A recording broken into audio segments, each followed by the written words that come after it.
Dizem que objetos que a gente cuida com carinho acabam ganhando uma alma, mas e as coisas que a gente joga fora? Que tipo de alma será que vai pro lixo?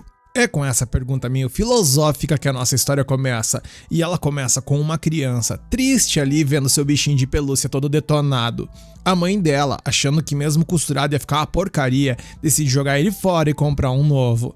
Ela vai até o depósito de lixo perto de casa, joga o saco num buraco que vai pro subterrâneo e vaza. O tempo todo, uma figura encapuzada observa das sombras. Nesse mundo que é muito parecido com o nosso, as pessoas transformam objetos em lixo num piscar de olhos, tratando tudo como algo inútil e sujo. E infelizmente, essa lógica muitas vezes se aplica a pessoas também. Depois de ver a cena, a figura encapuzada desce pro subterrâneo, onde todo o lixo da cidade é processado. Um guarda vê o intruso e já aponta a arma pra ele. O estranho encapuzado é conhecido por ali como o ladrão do lixão, o vilão que rouba lixo e ameaça a imagem impecável da cidade. O guarda dispara o alarme e mais 2 soldados armados chegam para dar reforços. O ladrão joga em sacos de lixo nele só para ganhar mais tempo e mete o pé. Mesmo assim, mais guardas o alcançam e abrem fogo. E o moleque, meus amigos, ele parece o Neo de Matrix, desviando de cada bala com uma agilidade bizarra, pulando e rolando no meio do caos para escapar. E quando ainda mais guardas se juntam à perseguição, o ladrão leva um tiro de raspão, mas ainda consegue fugir pelos esgotos. De volta à superfície, o ladrão resmunga por ser sempre chamado de ladrão. Na cabeça dele, esse não é o caso. No dia seguinte, na praça da cidade, 2 mulheres fofocam sobre a notícia que tá rolando. O ladrão do lixão atacou de novo. Uma delas insiste que o criminoso deve ser de uma tribo, mas a outra manda ela fechar a matraca quando percebe que um homem tribal está ouvindo. Quando ele sai, as mulheres deixam claro que preferiam que esse tipo de gente nunca mais pisasse naquela parte da cidade. O homem então atravessa o bairro bonito da cidade até chegar numa espécie de uma favela, um bairro caótico, o lugar que ele chama de lar. E meus amigos, olhem só a diferença de lugar. A fronteira entre os 2 mundos é marcada por um muro gigante, impossível de ignorar. Na favela, as casas são feias e sujas, e os pobres se arrastam pelas ruas fedorentas. E mesmo por ali, o povo tá agitado com o tal do ladrão do lixão, certos de que as palhaçadas dele vão atrair os apóstolos para o bairro a qualquer momento. Enquanto isso, Orudo, que é o nosso prota, está ocupado consertando coisas que ele catou no lixo, e ele leva uma bronca da sua amiga Tiwa. Mais uma vez, ele tá enfiando o nariz onde não é chamado, e ninguém sabe o que as autoridades podem fazer com ele se o pegarem. Todo mundo ali sabe o quão sério a cidade leva as leis sobre o lixo. A Tiwa queria entender por que o amigo continua se arriscando nessas coisas, e Orudo explica. Os ricos jogam fora coisas perfeitamente boas sem pensar 2 vezes, e ele não consegue deixar de sentir pena delas. E outra, ele precisa da grana pra sobreviver. A Tiwa então dá uma zoada nele, dizendo que ele deve mesmo amar o lixo. E Orudo está prestes a protestar, mas um grupo de moleques com cara de poucos amigos aparece. O líder deles já chega zoando o fedor e as luvas imundas do nosso prota, avisando a Tiwa que ela vai pegar o cheiro dele se ficar perto dele. Outro garoto então chuta a lâmpada que o Orudo estava consertando, debochando que ninguém compraria nada que um cara imundo como ele tocasse. A Tiwa defende o amigo, dizendo que nenhum deles é tão diferente assim. Os valentões não aceitam, insistindo que a Tiwa deveria ficar longe de um garoto como Orudo, especialmente porque ele é filho de um assassino maluco. E aí a coisa começa a ficar pesada. Eles dizem que a favela foi construída para abrigar criminosos, e que todo o esforço deles para pagar esse estigma foi pro lixo quando o pai do Orudo matou uma pá de gente. E ouvindo isso, o nosso prota dá uma olhada pro líder do bando com um olhar furioso e irradiando ódio puro. E aterrorizado, o moleque tenta provar pra todo mundo que aquele ali é exatamente o olhar de um criminoso. Suando frio e resmungando, ele apenas diz tal pai, tal filho, e os valentões então vazam, não sem antes avisar que Orudo vai acabar como um assassino igual ao pai dele. E com o trio longe, a Tiwa tenta consolar o amigo, dizendo que acredita nele, que ele não é uma pessoa má e que nunca machucaria ninguém. Aí ela vê o bicho de pelúcia que ele salvou do lixão e se apaixona na hora. Vendo o quanto ela gostou, Orudo tenta dizer que é um presente pra ela, mas a voz dele é baixa demais, e antes que ele consiga falar, a mãe da Tiwa chega por ali e a chama pra ir embora. E como sempre, a mulher avisa a filha pra ficar longe do Orudo, mas a Tiwa ainda assim o defende. E se culpando por sua falta de coragem, o incompreendido Orudo vai pra casa de cabeça baixa, e lá ele encontra o Recto, um homem tribal humilhado pelas mulheres lá na praça no início do episódio. O Recto zoou Orudo por não ter conseguido dar o bicho de pelúcia pra Tiwa, o que faz Orudo surtar quando percebe que ele tinha ouvido tudo. E deixando a brincadeira de lado, Recto insiste que Orudo deveria ser mais direto sobre o que ele quer. Aí, mudando de assunto, ele pede pro Urudo explicar o que rolou na caçada ao lixo na noite anterior. Ele diz que o Urudo é um garoto muito novo e que tem um futuro promissor pela frente e que ele não deveria ficar se arriscando tanto por dinheiro e que pode acabar se enfiando numa encrenca séria se continuar indo no lixão. Urudo argumenta que nunca foi pego, mas o Ragdoll lembra que isso não muda o fato de que ele quase foi de vala. E mesmo não sendo parente de sangue, o Ragdoll os vê como família. Ele acolheu o Urudo quando ele era só um bebê, abandonado por todos. O Urudo reconhece o laço e entende que o seu pai adotivo se preocupa. Ele tem uma dívida de gratidão que nunca vai esquecer. O Ragdoll então diz que se o moleque for tão honesto com a Tiwa quanto é com todo mundo, ela com certeza vai se apaixonar por ele. E nervoso, Urudo quase derruba a lanterna ao ouvir isso. E enquanto conversam, o Ragdoll vê o arranhão de tiro de raspão no braço dele e seu rosto fica sério e ele insiste em cuidar da ferida. E já que está ali, decide trocar as bandagens da mão do garoto também. Enquanto pede pro Urudo tirar as luvas, Ragdoll implora para ele não voltar mais pro lixão. Ninguém pode prever o que pode acontecer se ele for.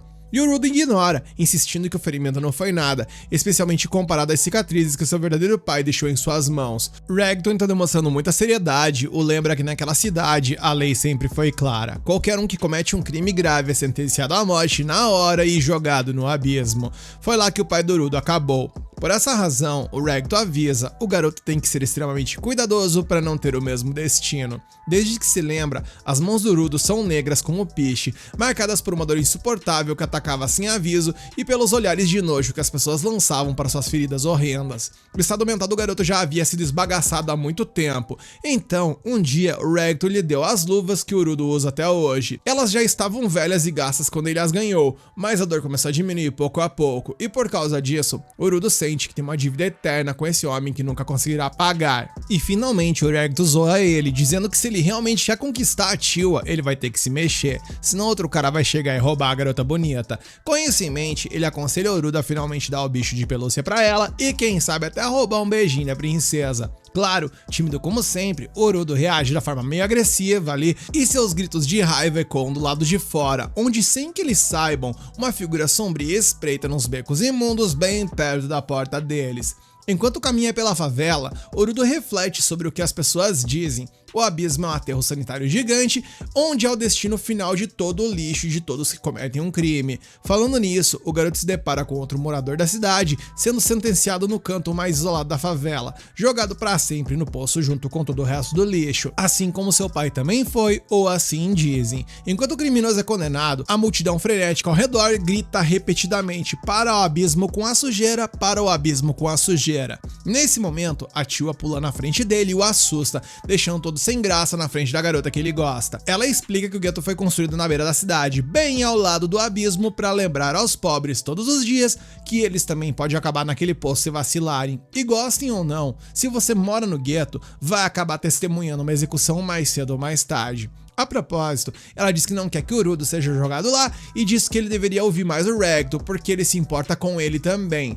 E ouvindo a palavra também, o Urudo acha que a Tiwa tá dando a entender que também gosta dele. E quando ele comenta sobre isso, os dois se perdem numa troca de olhares envergonhados até que a Tiwa nota o coelho de pelúcia nas mãos dele. Sem ter pra onde correr, ele dá o brinquedo pra ela, dizendo que o coelho ficaria muito mais feliz com ela do que no lixo. Logo depois, completamente em pânico, ele sai correndo pra contar pro Ragdoll o que aconteceu, morrendo de vontade de ver a reação de seu pai. No caminho de volta, ele esbarra nos apóstolos patrulhando a favela de novo, deixando todo mundo nervoso. Entrando com tudo pela porta da frente, Urudo jura que viu o Ragdoll na entrada, apenas pra perceber tarde demais que o seu querido amigo estava sendo assassinado pela mesma figura misteriosa que estava rondando a casa deles na noite anterior. Em pânico, Urudo ataca o assassino, mas ele é facilmente dominado e ferido, forçado a assistir impotentemente enquanto o assassino escapa. Mal conseguindo respirar, o Ragdoll chama seu filho adotivo, insistindo para ele fugir. Mas paralisado pelo medo e pela raiva, Urudo não quer nada mais do que ficar e salvar o seu amigo, e reunindo suas últimas forças, o Ragdoll deixa claro, a verdadeira missão do garoto é mudar esse mundo podre. De repente, uma arma de choque dispara, onde os apóstolos invadiram a casa, culpando Urudo pelo assassinato e o prendem prendem por homicídio. Cacetada, dá-lhe injustiça. Urudo tenta desesperadamente explicar, mas obviamente ninguém o ouve, e o Ragtor já está praticamente morto, incapaz de defender o pobre garoto. Os apóstolos então o espancam violentamente enquanto ele tenta se proteger, e finalmente um dos oficiais acerta um soco forte o suficiente para nocautear ele. Lá fora, os vizinhos sussurram entre si que Urudo finalmente matou alguém, confirmando suas suspeitas de que ele seguiria os passos dos assassinos do seu pai. Entre eles, a Tia mal consegue acreditar que seu melhor amigo foi capaz de fazer algo do tipo. Sem demora, Urudo é arrastado para ser sentenciado à beira da cidade, acusado de cometer um crime hediondo nessa chamada Terra Santa de Araki e agora reconhecido como um infame ladrão no lixão, o que só piora ainda mais a sua situação. Dadas as circunstâncias, o jovem foi condenado à morte sem muita delonga. A multidão ao seu redor, obviamente, gritava com satisfação, porque são os podres, gritando para o abismo com a sujeira, para o abismo com a sujeira. Vestido com trajes religiosos, o responsável por proferir a sentença declarou que toda a sujeira deve ser engolida pelo abismo. E enquanto Urudo era empurrado em direção ao poço, ele se perguntava por que isso estava acontecendo com ele. Ele não tinha feito nada para merecer isso. Mesmo com muito medo de falar, ele implorava em silêncio para ser ouvido, para ser salvo,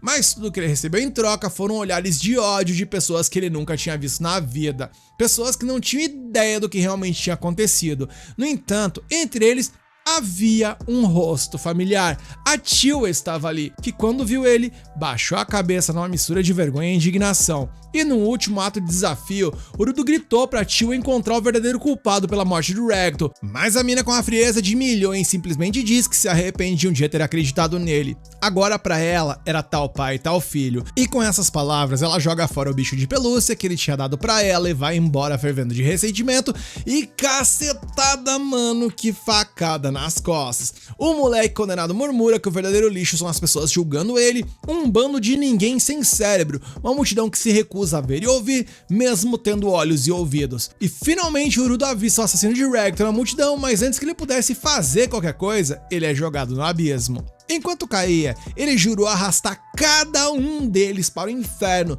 jurando matar toda a humanidade com o ódio consumindo enquanto a escuridão engolia sua mente por completo. Algum tempo depois, o ladrão de lixo abre lentamente os olhos, acordando em cima de uma pilha de sacos de lixo. E envolto em um cheiro insuportável, ele olha ao redor e vê um vasto mundo feito inteiramente de dejetos, nada além de lixo se estendendo até o horizonte e além. De repente, uma criatura colossal feita de lixo surge na frente dele e os olhos do Urudo se enchem de terror quando ele finalmente entende o verdadeiro significado do inferno. E é com essa imagem de puro pesadelo que o episódio acaba e cacetada, que história pesada, hein? O nosso prota foi traído por todo mundo e jogado no lixo literalmente. O que será que vai acontecer com ele agora, gente? Deixe aqui nos comentários o que vocês acharam do episódio e se querem a continuação. E além disso, senta o dedão no like no hype para fortalecer esse vídeo e se inscreve, ativa o sininho para não perder nenhuma novidade.